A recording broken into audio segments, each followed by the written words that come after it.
Good morning, everyone. My name is Drake Heithoff, and I'm an exercise science student. Today, I'm going to be going over the ketogenic diet and how it impacts athletic performance. And so, the ketogenic diet was huge before COVID-19. Many people were on it, but I wanted to look at how it impacts athletes and see if it provided any beneficial side effects to athletes. And so, we've known a lot of the ketogenic diet and its harmful consequences with its ketone bodies releasing acetone in our body and then being removed through our urine. That's not very good. But so what is the ketogenic diet?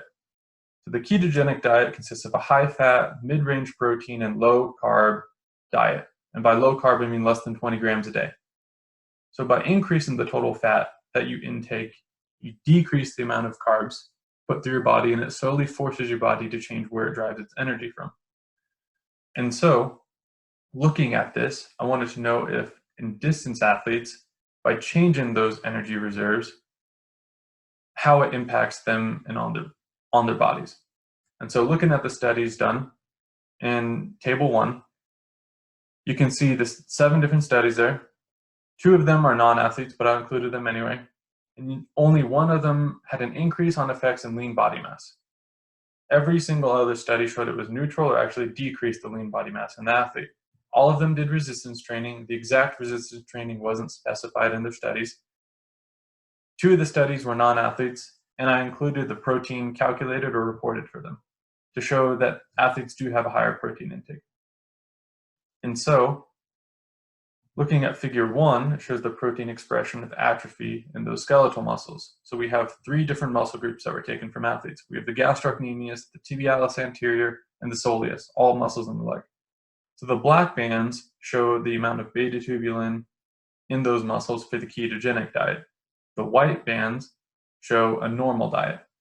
And so increased beta tubulin does not mean increased muscle size. It means that the muscle is trying to recover, a recovery mechanism.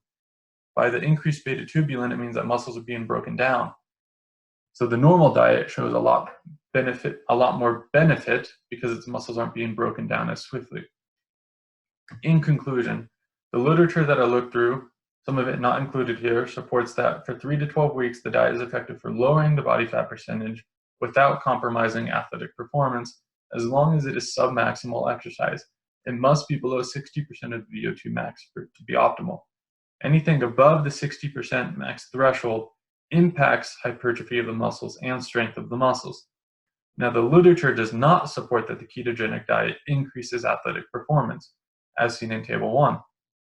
At low endurance thresholds, it states at least that there are not negative side effects for a short duration of 3 to 12 weeks at submaximal exercise. That can't be stressed enough.